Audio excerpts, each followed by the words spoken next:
America में राष्ट्रपति चुनाव की गूंज है। ऐसे में आपको एक खास कोड के बारे में जानना चाहिए। हाँ, एक ऐसा गुप्त प्लान जिसके तहत अमेरिका 24 घंटे महाविनाशक स्थिति के लिए तैयार रहता है। दरअसल अगर राष्ट्रपति, उपराष्ट्रपति और बाकी पूरी कैबिनेट एक साथ खत्म हो जाए तो भी अमेरिका में एक शख्स कमान संभालने के लिए जिंदा रहेगा। कौन है वो शख्स? कौन चुनता है उसे? क्या है अमेरिका का प्लान और क्या है अमेरिका में होने वाले चुनावों का हाल? चलिए सब कुछ विस्तार से जाने के हमारे खास शो बियॉन्ड बॉर्डर में। अमेरिका के सबसे बड़े सीक्रेट का हुआ खुलासा। राष्ट्रपति, उपराष्ट्रपति सब मारे गए तो कौन संभालेगा देश? क्या है अमेरिका का सीक्रेट प्लान? अमेरिका चुनाव से जुड़ा बड़ा अपडेट। नमस्कार, आप देख रहे हैं कैपिटल टीवी और मैं हूं आपके साथ पारुल त्रिपाठी। दुनिया का सबसे ताकतवर मुल्क कहे जाने वाले अमेरिका के बेहद सीक्रेट प्लान के बारे में कम लोगों को पता है। हाँ, एक ऐसा प्लान जो भयानक हालात के लिए 24 घंटे तैयार रहता है। वैसे तो अमेरिका ही नहीं, दुनिया भर के लोकतांत्रिक देशों में उत्तराधिकारियों का क्रम बना होता है, जिसके आधार पर राष्ट्रीय अध्यक्ष की मौत होने पर क्रम में दूसरे पायदान वाले शख्स के पास सरकार की कमान आ जाती है। लेकिन अमेरिका का प्लान थोड़ा अलग है। वो उस मनहूस दिन के लिए बिल्कुल तैयार है जब एक साथ पूरी सरकार खत्म हो जाए। जी हाँ, अमेरिका इस सीक्रेट कोड के बारे में कम जानकारी सार्वजनिक करता है। वो एक दिन सब अमेरिकी सरकार।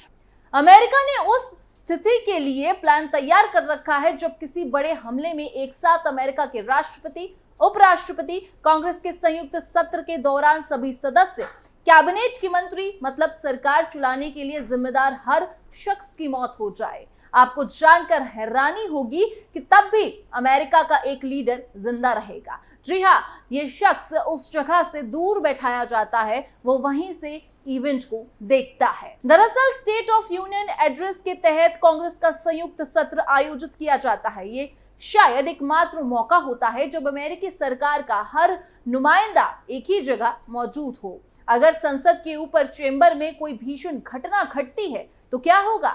अमेरिका ने इस सवाल का जवाब दशकों पहले 1981 में ही ढूंढ लिया था। शीत युद्ध के दौरान उस साल पहली बार डेजिग्नेटेड सर्वाइवर की शुरुआत हुई थी। कौन चुनता है वो सीक्रेट शख्स?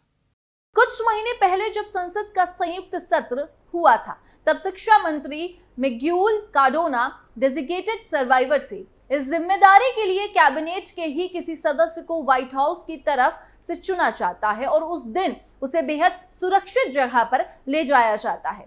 वो वहीं से स्पीच सुनता है और किसी भी विषम परिस्थिति के लिए तैयार रहता है।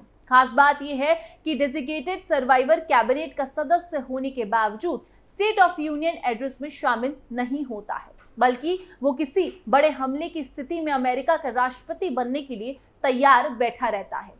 कुछ वैसे ही जैसे क्रिकेट मैच के दौरान पेवेलियन में बल्लेबाज बैठे होते हैं। अमेरिका का कानून कहता है कि राष्ट्रपति के बाद उत्तराधिकारी के क्रम में उपराष्ट्रपति, स्पीकर, सीनेट प्रोटेम, विदेश मंत्री, वित्त मंत्री, रक्षा मंत्री होते हैं। अमेरिका ये मानकर चलता है कि उस दिन अगर कोई घटना घटती है तो क्या होगा। वो राष्ट्रपति बनने के लिए तैयार रहता है। डेजिग्नेटेड सर्वाइवर चुनने की प्रक्रिया होती है, क्योंकि किसी को भी अमेरिका का राष्ट्रपति नहीं बनाया जा सकता है। जैसे जो अमेरिकी नागरिक विदेश में जन्मे हैं वो राष्ट्रपति पद के योग्य नहीं है। डेजिग्नेटेड सर्वाइवर चुनने के बाद उस शख्स को विशेष ट्रेनिंग दी जाती है। अमेरिका इस बारे में कोई जानकारी पब्लिक नहीं करता है। इस सीक्रेट इंसान को कड़ी सुरक्षा में रखा जाता है। किसी को भी पता नहीं होता कि उन्हें कहां रखा गया है। एक रिपोर्ट के मुताबिक न्यूक्लियर फुटबॉल लिए एक मिलिट्री ऑफिसर भी उनके साथ साथ रहता है। ये वही ब्रीफकेस होता है जिसके जरिए अमेरिका के राष्ट्रपति न्यूक्लियर अटैक का आदेश दे सकते हैं। मतलब यूं समझिए कि वो शख्स कुछ समय के लिए संभावित राष्ट्रपति ही होता है। डेजिग्नेटेड सर्वाइवर को लेकर अमेरिका का तो ये सीक्रेट रिवील हो गया है। पर अब इसी के साथ ये जान लेते हैं कि फिलहाल अमेरिका में आगामी चुनाव को लेकर क्या हाल है। अमेरिका में भारतीय वोट बैंक कितना जो देगा कमला हैरिस का साथ? अमेरिकी उपराष्ट्रपति कमला हैरिस डेमोक्रेटिक पार्टी की राष्ट्रपति पद की आधिकारिक उम्मीदवार बन चुकी हैं। हैरिस किसी प्रमुख अमेरिकी राजनीतिक पार्टी की ओर से व्हाइट हाउस की ध्वजवाहक बनने वाली पहली श्वेत महिला और पहली दक्षिण एशियाई महिला हैं। यदि वो नवंबर में रिपब्लिकन उम्मीदवार डोनाल्ड ट्रंप को हरा देती है तो वो अमेरिका की पहली महिला राष्ट्रपति होंगी। ये देखना चाहिए कि कमला हैरिस जिस भारतीय, एशियाई या अश्वेत समुदाय को ज्यादा रिप्रेजेंट करती है उसका वोट प्रतिशत कितना है। पिछले कुछ सालों में अमेरिका में भारतीय अमेरिकी समुदाय और अन्य जातीय समूह का असर प्रेसिडेंट और सीनेट के चुनावों में बढ़ा है। आइए जानते हैं कि अमेरिका में भारतीय मूल के लोग कितने फीसदी हैं, उनके वोट कितने हैं। अश्वेत के साथ एशिया समुदाय के कितने लोग हैं जिन्हें बांटने की कोशिश रिपब्लिकन प्रत्याशी डोनाल्ड ट्रंप ने अपनी नफरती भाषणों से शुरू कर दी है। 50% वोट अश्वेतों के तो अश्वेतों के 33%। वैसे आपको बता दें कि अमेरिका में कुल 50% वोट श्वेत समुदाय के हैं, जबकि अश्वेत कम्युनिटी के वोटों का परसेंटेज 33% है। इसमें अश्वेत, भारतीय, एशियाई आदि शामिल हैं। हाँ, इस श्वेत समुदाय में जो तादाद है उसमें आधी डेमोक्रेटिक पार्टी की भी समर्थक मानी जाती है, बल्कि आधी आबादी रिपब्लिकन की ओर जाती रही है। इसी वजह से डोनाल्ड ट्रंप की खींच बढ़ गई है। उन्हें कमला हैरिस एक दमदार कैंडिडेट लग रही है। भारतीय अमेरिकी कितने और किसको वोट करते हैं? भारतीय अमेरिकी अमेरिका की आबादी का करीब 1.5% है।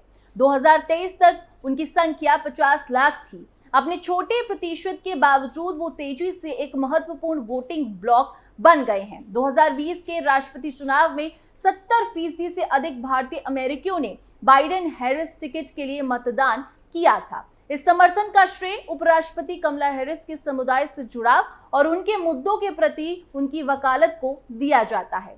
सर्वेक्षण से ये भी बताते हैं कि भारतीय अमेरिकियों के बीच मतदान प्रतिशत बढ़ रहा है। ये भी लग रहा है कि हैरिस के चुनाव में खड़े होने के बाद वो इस चुनावों में ज्यादा वोट करेंगे।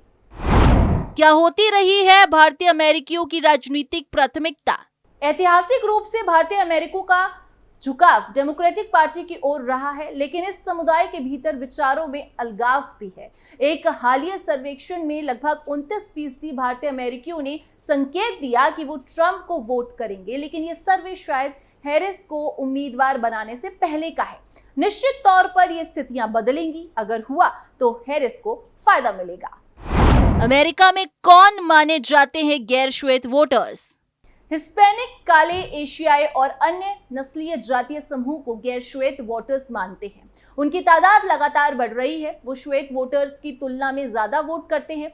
गैर श्वेत पात्र वोटर्स की हिस्सेदारी लगातार बढ़ी है। साल 2000 में 24% थी, जो 2018 में बढ़कर 33% हो गई है। अनुमान है कि ये संख्या अब 35% से ज्यादा होनी चाहिए। इस वृद्धि में हिस्पैनिक पात्र मतदाताओं का सबसे बड़ा योगदान था, जो 2000 में 7% की तुलना में 2018 में बढ़कर 13% हो गए हैं। किन्हें हिस्पैनिक कहा जाता है?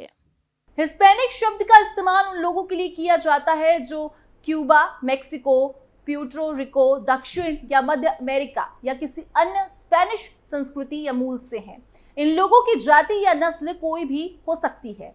हिस्पैनिक शब्द लैटिन हिस्पैनिक से बना है, जो हिस्पैनिया का विशेषण है और इसका मतलब है स्पेन। अंग्रेजी में हिस्पैनिक शब्द का इस्तेमाल सबसे पहले 1500 के दशक के आखिर में किया गया था। 1900 के दशक की शुरुआत में से पहले से ही अमेरिका में स्पेनिश द्वारा उपनिवेशित भूमि और लोगों को हिस्पैनिक कहा जाता था।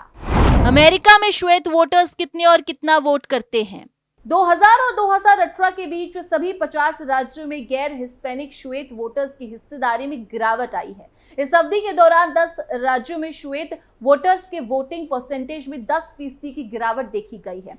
नेवादा में 18 अंकों की सबसे बड़ी गिरावट देखी गई है। हालांकि अधिकांश राज्यों के मतदाताओं में श्वेत मतदाता अभी भी बहुमत में हैं। वो 47 राज्यों में 50% से ज्यादा है। भारतीय अमेरिकी आबादी कितनी है और वो क्यों है खास? भारतीय अमेरिकी की संख्या अमेरिका की आबादी का लगभग 1.5% है। हालांकि वो तेजी से एक महत्वपूर्ण वोटिंग ब्लॉक बन गए हैं। 2020 के राष्ट्रपति चुनाव में 70% से अधिक भारतीय अमेरिकियों ने बाइडेन हैरिस टिकट के लिए मतदान किया था, जिसका मुख्य कारण कमला हैरिस का समुदाय से संबंध था। भारतीय अमेरिकी मतदाताओं का मतदान प्रतिशत लगभग लगातार बढ़ रहा है। 2020 में पेंसिल्वेनिया में 70% से अधिक पंजीकृत मतदाताओं ने मतदान किया था। फिलहाल इस खबर में बस इतना ही। बाकी देश और दुनिया की तमाम खबरों के लिए आप देखते रहिए कैपिटल टीवी।